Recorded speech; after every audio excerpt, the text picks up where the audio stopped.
Hello everybody. मैं doctor चेतन sir स्वागत करता हूँ आप सबों का अपने यूट्यूब चैनल डॉक्टर चेतन सर पे। आज हम लेके आए हैं आपके लिए बायोलॉजी लेके आए हैं। Biology class 10। बायोलॉजी में क्या होता है? अमीबा। अमीबा को अगर आप देखते हैं तो बायोलॉजी में पता होना चाहिए। पैरामीशियम के बारे में आपको पता होना चाहिए। मानव के बारे में पता होना चाहिए। मानव स्त्री के बारे में आपको पता होना चाहिए। पेड़ पौधा के बारे में पता होना चाहिए। पेड़ के बारे में पता होना चाहिए। पौधा के बारे में आपको पता होना चाहिए। अगर आप जाइलम के बारे में देखते हैं तो जाइलम के बारे में आपको पता होना चाहिए। आपको फ्लोएम के बारे में पता होना चाहिए। फ्लोएम के बारे में आपको पता होना चाहिए। अगर आप बायोलॉजी देखते हैं तो आपको लीवर के बारे में पता होना चाहिए। तंत्रिका कोशिका के बारे में आपको पता होना चाहिए। आपको स्वपोषी के बारे में पता होना चाहिए। स्वपोषी। तो मैं डॉक्टर चेतन सर इन सारे सवालों के जवाब डिस्कस करेंगे आज के चैप्टर में। आपका स्वागत है अपने यूट्यूब चैनल डॉक्टर चेतन सर पे। जी हाँ, मैं लेके आया हूँ आपको आज क्लास 10 का बायोलॉजी क्लास 10 का चैप्टर नंबर 1 का जो चैप्टर है आपका जैव प्रक्रम। दोस्तों, जैव प्रक्रम लाइफ प्रोसेस। लाइफ के अंदर क्या सा प्रोसेस होता है? वही लाइफ प्रोसेस होता है। जैसे लाइफ के अंदर जो प्रोसेस होता है, शोषण होता है, पोषण होता है, परिवहन होता है, उत्सर्जन होता है। सबसे पहले हम लोग किसी भी चीज को खाते हैं। जब खाते हैं तो बड़े बड़े पार्टिकल, जो बड़े बड़े अणु जो है स्मॉल पार्टिकल में टूटते हैं, उसको शोषण कहते हैं। सांस लेते हैं, शोषण के दौरान ऊर्जा भी मुक्त होता है। ये सारी चीजें होती है शोषण के दौरान। ये सारी चीजें होती है शोषण के दौरान होती है। ठीक है, तो चलिए आते हैं और बात करते हैं। यहाँ से देख लेते हैं। ये देख लीजिए, जैव प्रक्रम है, लाइफ प्रोसेस है। मोटा मोटी में आपको हम समझाते हैं कि जैव प्रक्रम क्या होता है। जैव और प्रक्रम मतलब होता है प्रक्रिया। प्रक्रम मतलब होता है प्रक्रिया होता है। प्रक्रम मतलब प्रक्रिया होता है। मतलब होता है पीछे, क्रिया मतलब होता है काम। जो पीछे काम किया जाता है, जानो सी रूम में बैठ के पढ़ना, लाइट जला के पढ़ो। प्रक्रिया होता है। प्रक्रम मतलब प्रक्रिया होता है। मतलब पीछे होता है, क्रिया मतलब काम। उस कोई भी काम के पीछे कौन सी काम हो रहा है वही प्रक्रिया होती है। ठीक है, और प्रक्रम मतलब प्रोसेस भी इसको बोलते हैं। लाइफ और प्रोसेस। लाइफ तो आपको पता है, ये जीवन क्या होता है, जिसमें वृद्धि होता है, विकास होता है, सांस लेते हैं, अपने जैसे संतान की उत्पत्ति करते हैं, यही क्या होता है? जैव होता है। अब नेक्स्ट क्वेश्चन पूछ रहा है, पहला क्वेश्चन में है कि उत्पाद। तो लाइफ प्रोसेस में क्या सब आएगा? तो जैव प्रक्रम में आएगा श्वसन आएगा, उसके बाद पोषण आएगा, उत्सर्जन आएगा, और उसके बाद परिवहन आएगा। परिवहन। तो ये सारी चीजें जो है ये जैव प्रक्रम के अंतर्गत आता है। तो चलिए शुरू करते हैं। पहला क्वेश्चन, कूटपाद किस में पाया जाता है? कूटपाद अमीबा में पाया जाता है। अमीबा का आकार बदलते रहता है, याद रखिएगा। अमीबा का आकार क्या होता है? बदलते रहता है, याद रखिएगा। नेक्स्ट क्वेश्चन, प्रकाश संश्लेषण होता है। जो प्रकाश संश्लेषण है ना, ये कब होता है? प्रकाश संश्लेषण दिन में होता है, क्योंकि सूर्य के प्रकाश को अवशोषित करता है पेड़ पौधा, और पेड़ पौधा केवल 1% प्रकाश को अवशोषित करता है, याद रखिएगा। पेड़ पौधा सूर्य के प्रकाश को केवल 1% अवशोषित करता है। क्लोरोफिल वर्ण का रंग होता है हरा रंग होता है, याद रखिएगा। रक्त में आयरन की कमी से कौन सा रोग होता है? एनीमिया होता है, आयरन की कमी से, याद रखिएगा। कवक में पोषण की कौन सी विधि है? मृतजीवी विधि है कवक में, याद रखिएगा। ऑक्सीजन क्या है? ऑक्सीजन एक पादप हार्मोन है, इसको याद रखिएगा। ऑक्सीजन पादप हार्मोन है। मनुष्य में वृक्क किससे संबंधित है? उत्सर्जन से। ये किडनी जो है उत्सर्जन से संबंधित है, याद रखिएगा। स्वपोषी पोषण के लिए आवश्यक होता है CO2, क्लोरोफिल, सूर्य का प्रकाश, सभी। तो इसमें सभी चीजें जरूरत होता है स्वपोषी पोषण के लिए, तो इसको याद रखिएगा। प्रकाश संश्लेषण की क्रिया में ऑक्सीजन किससे बाहर निकलता है? तो जल से निकलता है ऑक्सीजन बाहर। अगर आप कहिएगा प्रकाश संश्लेषण प्रक्रिया का समीकरण लिखिए, तो प्रकाश संश्लेषण का जो समीकरण होता है वो क्या होता है? 6CO2 प्लस 12H2O होता है। ये सनलाइट बटा क्लोरोफिल, ये सनलाइट बटा क्लोरोफिल में होता है, क्लोरोफिल में होता है। और ये जो है क्लोरोफिल, ये ग्लूकोज बनता है। तो C6H12O6 प्लस H2O बनता है। ठीक है, ये जो H2O बन के आता है ना, तो ये जल से टूटता है। तो वही क्वेश्चन कह रहा था कि प्रकाश संश्लेषण की क्रिया में ऑक्सीजन जो बाहर निकलता है वो कहां से निकलता है? तो वो जल से निकलता है, याद रखिएगा। बहुत अच्छा क्वेश्चन है। प्रकाश संश्लेषण में ऑक्सीजन जो बाहर निकलेगा, रिलीज होगा, वो कहां, किसके टूटने से बनेगा? तो जल के टूटने से बनेगा, याद रखिएगा। मैग्नीशियम में क्या पाया जाता है? क्लोरोफिल पाया जाता है, याद रखिएगा। विश्राम की अवस्था में मनुष्य का हृदय 1 मिनट में 72 बार धड़कता है, धक धक धक धक मारता है, 72 बार धड़कता है, उसको भी याद रखिएगा। नेक्स्ट क्वेश्चन है, पौधा में जाइलम के द्वारा पदार्थ का स्थानांतरण होता है ऊपर की ओर। जाइलम जल का वहन करता है, जल और खनिज लवण का वहन करता है ऊपर की ओर, याद रखिएगा। मनुष्य में प्रमुख उत्सर्जी अंग क्या है? जो मनुष्य के शरीर से कचरा निकालता है वो वृक्क निकालता है कचरा, याद रखिएगा। अमीबा अपना भोजन किसके द्वारा ग्रहण करता है? कूटपाद के द्वारा। अमीबा का आकार कुछ इस प्रकार का होता है, अमीबा का आकार कुछ इस प्रकार का होता है। अमीबा कुछ इस आकार के होते हैं, जैसे कि अमीबा का मान लेते हैं कुछ आकार इस प्रकार से होता है। अमीबा का आकार यहाँ पे केंद्रक होता है। यह अपना ग्रहण, इसको कूटपाद कहते हैं, इसको कहते हैं कूटपाद, याद रखिएगा, याद रखिएगा। इसको कूटपाद कहते हैं, इसको कहते हैं कूटपाद, कूटपाद, इसी को कूटपाद कहते हैं। ये इसका यहाँ पे भोजन होता है तो उसको बढ़ा के अंदर कर लेता है अमीबा। अमीबा का आकार बदलते रहता है, वैसे श्वेत रक्त कोशिका WBC का भी आकार बदलता है जो आदमी के शरीर में पाया जाता है। चलिए नेक्स्ट सवाल की तरफ चलेंगे और आपसे बात करेंगे। आइए, निम्नलिखित में कौन सी मलेरिया परजीवी है? प्लाज्मोडियम, ये मलेरिया परजीवी है। कार्बोहाइड्रेट, प्रोटीन तथा वसा के पूर्ण पाचन का स्थल छोटी आंत में होता है। छोटी आंत को छुतरा भोजन का अंतिम रूप से पाचन, मतलब भोजन पूर्ण रूप से पच जाता है, खाते जो है ना वो पाइप होके जाता है, पाइप होके, और पाइप उसमें से हर एक चीज निकालते जाता है। जो अवशिष्ट पदार्थ बचता है वो मलाशय बचता है, सुबह में निकाल दिया जाता है उसको। तो मेन रूप से भोजन का पाचन जो होता है वो छोटी आंत में होता है, याद रखिएगा। खुला परिसंचरण तंत्र किसमें पाया जाता है? कॉकरोच में। खुला परिसंचरण तंत्र पाया जाता है कॉकरोच में। हमारे शरीर में कौन सा हार्मोन कार्बोहाइड्रेट, प्रोटीन तथा वसा को नियंत्रित करता है? थायरॉक्सिन। और यही थायराइड ग्रंथि जब बड़ा हो जाता है ना तो घेंघा रोग हो जाता है, तो इसमें आयोडीन भी वसा हार्मोन कार्बोहाइड्रेट, प्रोटीन तथा वसा का उपस्थिति नियंत्रित करता है, थायरॉक्सिन हार्मोन। ये थायराइड ग्रंथि से निकलता है। अगर ये कम निकलता है तो ये ग्रंथि अपने आकार को बड़ा कर लेता है। जब ग्रंथि अपने आकार को बड़ा कर लेता है तो गलकंड या घेंघा रोग की बीमारी हो जाती है। हरे पौधों में पोषण की विधि होती है स्वपोषी, क्योंकि हरे पौधे अपना भोजन स्वयं बनाते हैं। प्रकाश संश्लेषण के लिए निम्न में कौन सा कच्चे पदार्थ की आवश्यकता नहीं होती है? ऑक्सीजन। प्रकाश संश्लेषण में ऑक्सीजन नहीं चाहिए, ऑक्सीजन तो बनाती है पेड़ पौधा, प्रकाश संश्लेषण में ऑक्सीजन चाहिए नहीं। नेक्स्ट क्वेश्चन, शरीर में सबसे छोटी रक्त वाहिनी कौन होता है? वेना केव, सबसे। केशिका इसी को बोलते हैं, हिंदी में इसको केशिका बोलते हैं। ये कोशिका है, कोशिका नहीं केशिका बोलते हैं वेना केव को, याद रखिएगा। पौधों में रसारोहण होता है फ्लोएम के द्वारा। फ्लोएम जो है भोजन को पहुंचाता है सब जगह। जाइलम जल को पहुंचाता है, याद रखिएगा। जाइलम जल और खनिज लवण का वहन करता है। यहाँ पे जाइलम हम लिख देते हैं, देखिए जाइलम, यहाँ पे लिखा जाइलम। तो जाइलम जो होता है ये जल का और खनिज लवण, जल एंड खनिज लवण का वहन करता है। खनिज, जल और खनिज लवण का वहन करता है, खनिज लवण का। और फ्लोएम जो है, फ्लोएम जो है ये खाद्य पदार्थ का वहन करता है, ये खाद्य पदार्थ का वहन करता है, खाद्य पदार्थ का वहन करता है। जाइलम भोजन का वहन नीचे से ऊपर की ओर करता है, और फ्लोएम जो है खाद्य पदार्थ का वहन ऊपर भी करता है, नीचे भी करता है, सब जगह करता है, याद रखिएगा। जाइलम जल का वहन नीचे से ऊपर करता है, जबकि फ्लोएम भोजन का वहन सभी दिशाओं में करता है। चलिए आगे बढ़ते हैं, और आपसे बात करते हैं। सेविक का स्राव किया जाता है छोटी आंत के द्वारा, सेविक का स्राव होता है। कार्बन के स्वांगीकरण के लिए ऊर्जा स्रोत होता है सूर्य का प्रकाश। कार्बन जो स्वांगीकरण होता है उसका जो ऑक्सीडेशन वगैरह होता है वो सूर्य के प्रकाश के द्वारा होता है। प्रकाश संश्लेषण की क्रिया का एक उत्पाद है ग्लूकोज। प्रकाश संश्लेषण की जो अभिक्रिया होती है उसमें ग्लूकोज बनता है, थोड़ा देर पहले देखे थे। मानव हृदय में पाए जाते हैं 4 कोष्ठक। मनुष्य के हृदय 4 कोष्ठक में बटा होता है। कहोगे कैसे बटा होता है मनुष्य का हृदय 4 कोष्ठक में? इस तरह से मनुष्य का हृदय बटा होता है 4 कोष्ठक में, 1 2 3 4। दाया आली, दाया नीला, बाया आली, बाया नीला। तो मनुष्य का हृदय 4 कोष्ठक में बटा होता है। चलिए नेक्स्ट सवाल की तरफ। मानव रक्त के 100 ml में उपस्थित यूरिया की समान मात्रा कितना होती है? अगर 100 ml ब्लड है मानव के शरीर में, उसमें यूरिया जो पाया जाएगा वो 20 मिलीग्राम पाया जाएगा, याद रखिएगा। मस्तिष्क में विभिन्न सूचनाएं किस रूप में संचालित होती है? आवेग के रूप में, इंपल्स के रूप में। जो दिमाग को इंफॉर्मेशन मिलता है कि गर्म है ठंडा है, ये सूचना किस फॉर्म में मिलती है? आवेग के फॉर्म में मिलती है, याद रखिएगा। इनमें से किसकी उपस्थिति के कारण रक्त लाल दिखाई देता है? हीमोग्लोबिन के कारण। देख लीजिए हीमोग्लोबिन के कारण। और वैसे पेड़ पौधा हरा दिखाई देता है क्लोरोफिल के कारण। हम मूत्र का जो रंग पीला होता है यूरोक्रोम के कारण होता है, याद रखिएगा। और गाजर का जो रंग कैरोटीन पाया जाता है गाजर में। खैनी में निकोटीन पाया जाता है, अल्कोहल वगैरह, याद रखिएगा।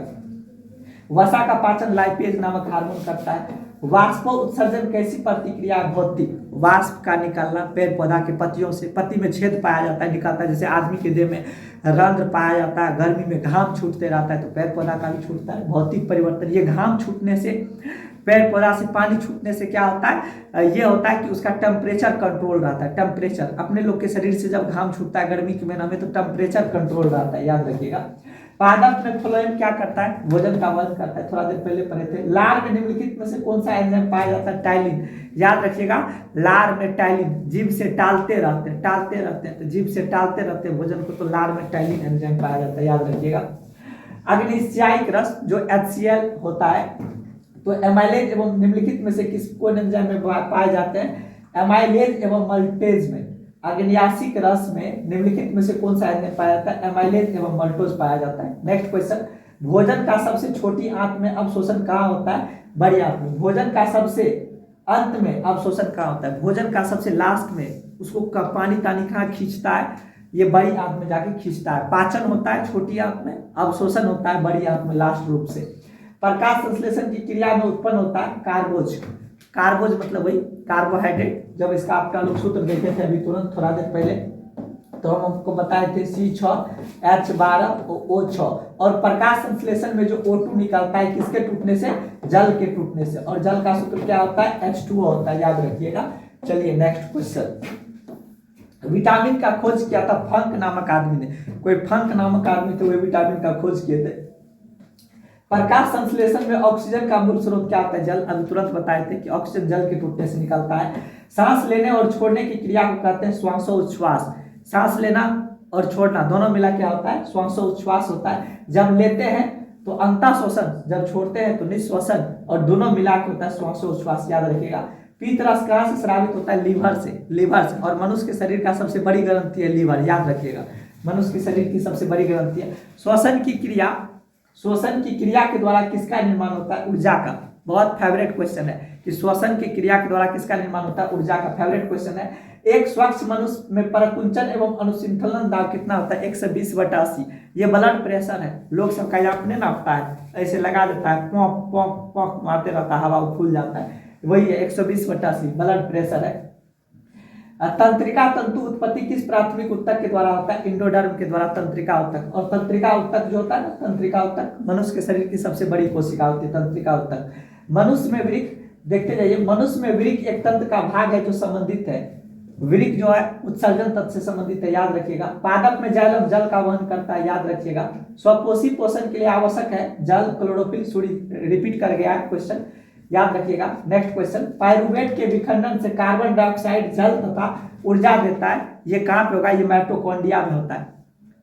ऊर्जा अगर देगा ना मेरे दोस्त, याद रखना इस क्वेश्चन को, अच्छा क्वेश्चन है, याद रखना इस क्वेश्चन को, अच्छा क्वेश्चन है कि पायरुवेट टूटेगा और क्या देगा, जल देगा, और क्या देगा, ऊर्जा देगा। तो जल और ऊर्जा की जब बात आएगा काफी रूप से, तो उसका विखंडन माइटोकॉन्ड्रिया में होगा, और माइटोकॉन्ड्रिया को powerhouse of the cell कहा जाता है, ऊर्जा गृहघर कहा जाता है, याद रखिएगा। चलिए आगे की तरफ बढ़ते हैं, नेक्स्ट क्वेश्चन करते हैं। स्वपोषण होता है, हरे पौधों में स्वपोषण होता है, याद रखिएगा। इनमें कौन प्रकाश संश्लेषी अंग है, पत्ती। पत्ती जो है ये प्रकाश संश्लेषी अंग है, और ये अंगक रहता तो हरित लवक होता, याद रखिएगा। अंग है, अगर अंग है, याद रखिएगा इस सवाल को थोड़ा सा अच्छा से आपको पढ़वा रहे हैं कि अगर अंग है तो ये पत्ती है, अंग है तो ये पत्ती है। अगर अंगक रहता, अनुस्वार अंगक रहता तो हरित लवक होता, अंगक रहता तो हरित लवक। छोटा है तो छोटा है, बड़ा है तो बड़ा है, याद रखिएगा। अंग अनुस्वार दो गो अक्षर का है तो दो गो अक्षर का है, लंबा चौड़ा है तो लंबा चौड़ा है, याद रखिएगा। हरित प्रकाश संश्लेषी अंग जो है पत्ती को कहा जाता है, अंगक जो है हरित लवक को कहा जाता है। प्रकाश संश्लेषी इकाई जो है, अगर प्रकाश संश्लेषी इकाई रहता तो इकाई कहा जाता है क्लोरोफिल अणु को, क्लोरोफिल अणु को कहा जाता है। क्लोरोफिल किसको कहा जाता है, अणु को कहा जाता है, याद रखिएगा। चलिए नेक्स्ट सवाल की तरफ चलते हैं। यहाँ से कह रहा कि कौन सी क्रिया सभी जीवों के लिए अनिवार्य है, श्वसन। सब सांस लेगा यार, जीव है तो सब सांस लेगा, मर जाएगा तो छोड़ो, निर्जीव नहीं लेगा, जिंदा जब सब सजीव होगा, जो सजीव होगा सब सांस लेगा। कोशिका झिल्ली किस प्रकार की झिल्ली होती है, अर्धपारगम, थोड़ा सा चीज अंदर आर पार जा सकता है, सब कुछ नहीं, ये कोशिका झिल्ली होती है, अर्धपारगम। इष्ट किस वर्ग का कोशिकीय जीव है, कवक में। इष्ट जो है कवक में, इष्ट का प्रयोग किण्वन में भी किया जाता है, आप लोग को पता होगा। सड़ा गला के जो कुछ कुछ चीज को बनाया जाता है। दही के जमने में कौन सी क्रिया होती है? किण्वन। दही के जमने में किण्वन होती है, याद रखिएगा। कौन सा अंतःस्रावी और बाह्यस्रावी ग्रंथि जैसा कार्य नहीं करता है? पीयूष ग्रंथि। पीयूष ग्रंथि यहाँ पे पाया जाता है और यही पीयूष ग्रंथि होता है जिससे स्त्री में दूध उत्पादन होता है, स्त्री में, और इसे मास्टर ग्रंथि भी कहा जाता है। पीयूष ग्रंथि को यहाँ पे होता है, मस्तिष्क के बीच में होता है। पादप में पाया जाने वाला वृद्धि हार्मोन कौन सा है? वृद्धि हार्मोन निम्न में से कौन सा है? तो पादप में पाया जाने वाला वृद्धि हार्मोन, ये ऑक्सीजन होना चाहिए इसमें, एड्रेनलिन, इंसुलिन, थायरॉक्सिन। अच्छा, एड्रेनलिन जो है, इंसुलिन जो है, और ये थायरॉक्सिन जो ये मनुष्य का हार्मोन है, और जिब्रेलिन पादप का है। जिब्रेलिन पादप का होगा। प्रकाश संश्लेषण द्वारा किसकी प्राप्ति होती है? ग्लूकोज की। फॉर्मूला थोड़ा देर पहले बता दिए। वह कौन सा प्रक्रम है जिसके द्वारा शरीर में ऊर्जा का उत्पादन होता है? श्वसन। रिपीट क्वेश्चन है। आहार नाल का सबसे लंबा भाग होता है छोटी आंत। नाम है छोटी, होता है बड़ी। आहार नाल का सबसे लंबा भाग होता है छोटी आंत, याद रखिएगा। निम्नलिखित में किस कोशिका का ऊर्जा मुद्रा कहा जाता है? एटीपी को। इसका फुल फॉर्म होता है एडिनोसाइन ट्राइफॉस्फेट। एटीपी का फुल फॉर्म होता है एडिनोसाइन ट्राइफॉस्फेट। इसको ऊर्जा का मुद्रा के रूप में कहा जाता है। पत्तियों में गैसों का आदान प्रदान रंध्र या स्टोमाटा के द्वारा होता है, याद रखिएगा। रुधिर यानी कि रक्त को संपूर्ण शरीर में पंप कौन करता है? हृदय करता है। हृदय को देखिएगा ना, पंप पंप पंप मारते रहता है, तो हृदय के द्वारा किया जाता है। हृदय एक पंपिंग यंत्र है, हृदय एक पंप वाला यंत्र है, याद रखिएगा। और हृदय बिना थके बिना रुके हमेशा धड़कते रहता है। जिस दिन ये बंद हुआ सब खत्म हो जाएगा। निम्नलिखित में कौन सा यंत्र का प्रयोग रक्तदाब मापने में किया जाता है? ब्लड प्रेशर जो मापने में किया जाता है, सिस्मो कहता है स्फाइगोमीटर का। स्फाइगोमीटर का क्या जाता है? स्फाइगोमीटर का क्या जाता है? रक्त का कौन सा अवयव घायल स्थान से रक्त स्राव के मार्ग को थक्का बना देता है? रक्त जो थक्का बनता है ये प्लेटलेट्स के कारण बनता है, देख लीजिए, प्लेटलेट्स के कारण बनता है। बहुत बढ़िया। थोड़ा सा और चल रहे हैं, ज्यादा क्वेश्चन नहीं है, 20 और 30 क्वेश्चन है, कर लेंगे। कहता हौसला मत हारिए। एक शायरी है, कहा जाता है कि कदम रुक जाए तो रुक जाए पर सोच नहीं रुकनी चाहिए। कदम रुक जाए तो रुक जाए पर सोच नहीं रुकनी चाहिए। कोशिश ये है कि तकदीर बदलनी चाहिए। कोशिश ये है कि तकदीर बदलनी चाहिए। तो चलिए लेके चलते हैं। मंड परीक्षण के लिए हरी पत्ती पर आयोडीन डालने से पहले पत्ती को अल्कोहल में उबाला जाता है क्लोरोफिल को घोलने के लिए, यानी क्लोरोफिल घुल जाता है किसमें? अल्कोहल में जब उबाला जाता है तो क्लोरोफिल घुल जाता है।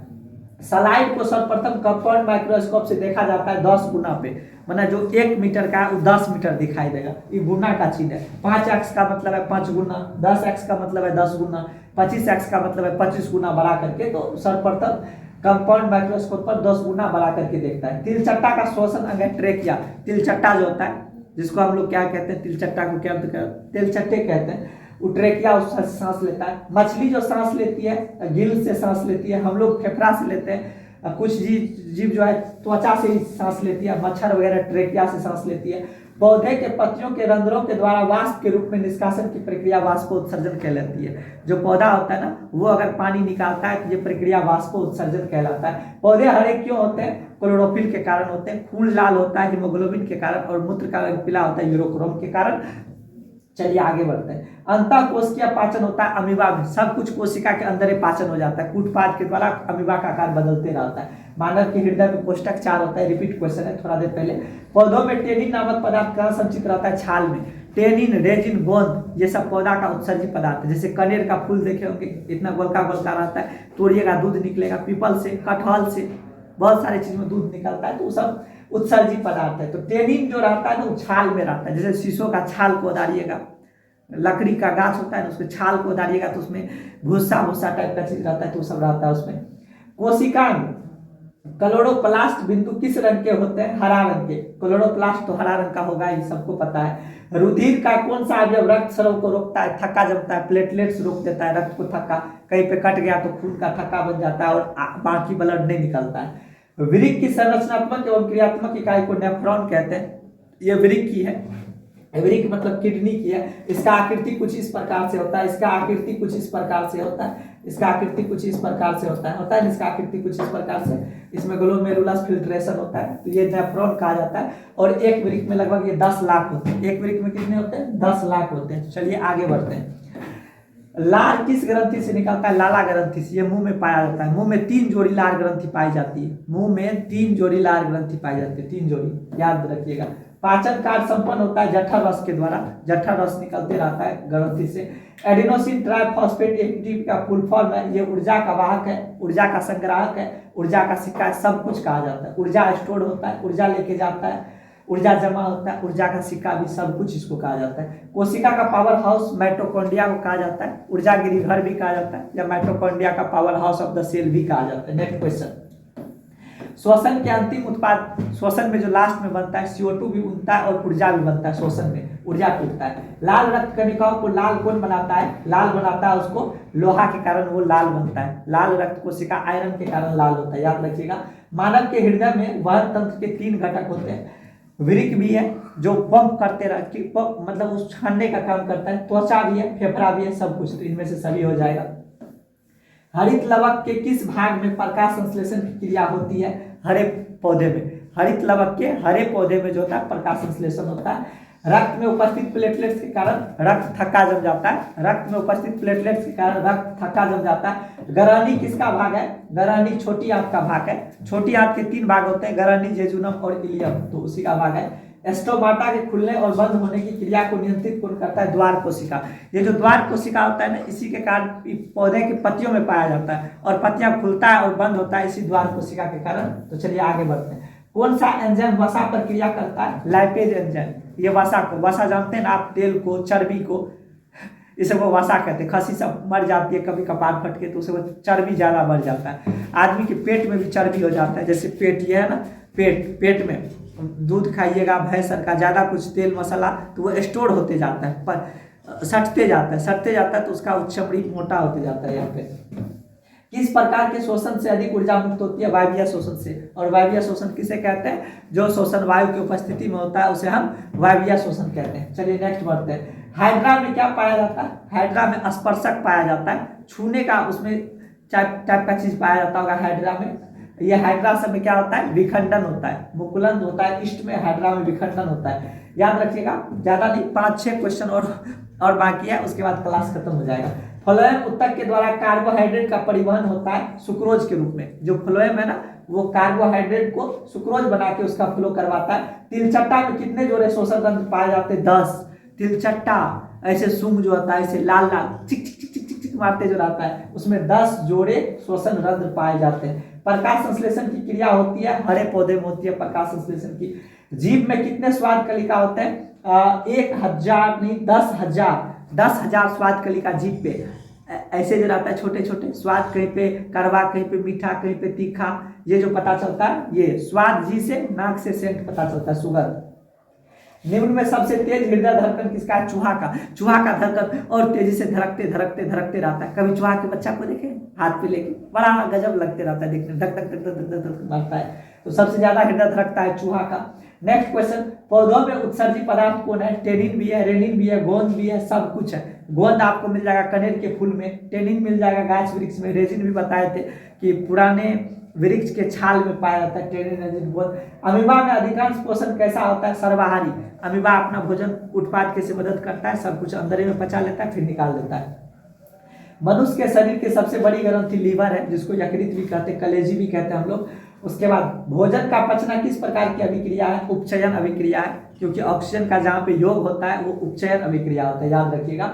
पोषण कितने प्रकार के होते हैं? पोषण जो होते हैं वो 2 प्रकार के होते हैं, स्वपोषण और परपोषण। हरे पौधे में स्वपोषण, जो हरे पौधे नहीं है, जो दूसरे पे भोजन के लिए निर्भर है, उस पर परपोषण होता है। आगे एक समीकरण है, आज का सेकेंड लास्ट क्वेश्चन है ये है, इसके बाद एक क्वेश्चन और भी है।